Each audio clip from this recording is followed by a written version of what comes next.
Hi everyone, hope you're all doing well. I haven't done a video in a while, but I tried a new experiment that I found very beneficial regarding my Lyndorf amplifier that I thought I'd share. So I have an Anthem MRX 710 along with a Lyngdorf TDAI 2170 right there. And for the longest time, I was using my Anthem amp to do full surround sound duties, including room correction with my speakers. I got a pair of Dynaudio Connor 20s, Evoke 25C, and I got some KEF I think they're 103 wall mount speakers on the sides.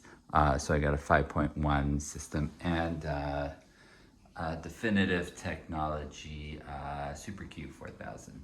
I was using the Anthem MRX room correction for many years. For my entire system, and the Lyndorf amp was connected to my receiver also, but it was just doing amplifier duties, so its room correction was off. But when I switched to stereo mode, I would use the Lyndorf amplifier solely, and I'd use its room perfect system. So I thought I was getting kind of like the best of both worlds, getting good, like super good room correction for stereo, and then really good room correction for home theater. But for the last year, I noticed that the room correction, there's always something a little bit off with my system. Dialogue was a little bit difficult to hear. I'm sure I could play around with it on the Lyndorf amplifier and with the different room correction settings. But I decided, okay, let me just try with my Lyndorf amp and use the room correction on the Lyndorf amp instead of my my receiver. So what I did is I set my speakers here on the Anthem MRX to large. And the instructions are all in the Lyndorf amplifier, so I'm not going to go into super detail.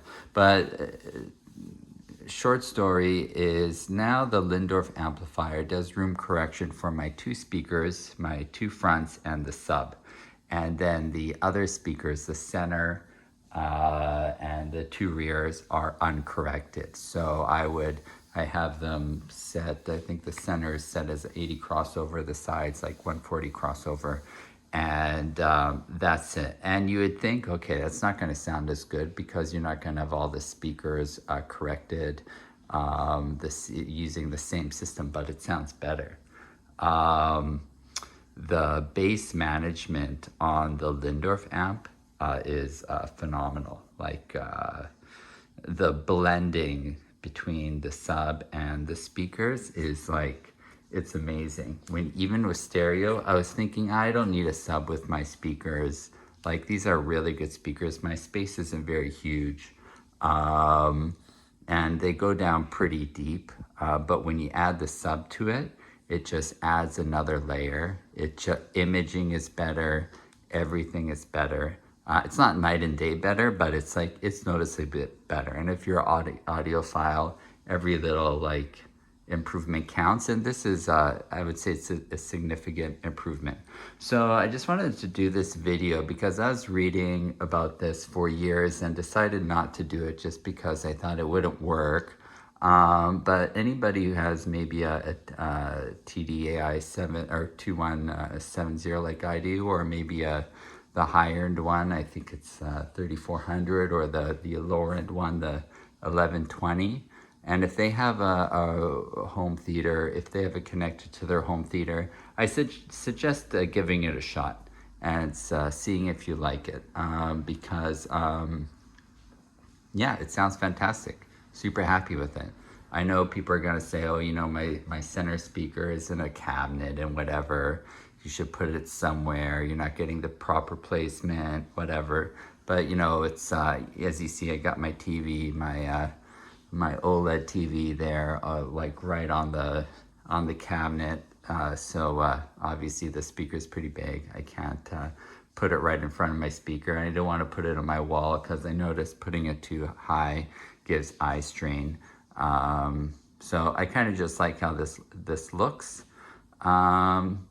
So yeah, so if anybody's thinking about buying a Lyndorf, it works really good as part of a home theater system. Can't recommend it enough. And like I said, bass management, phenomenal. And then you don't have to play around with graphs and everything like that. It kind of does everything for you. So yeah, anyways, I rambled on long enough. Thanks for watching this video.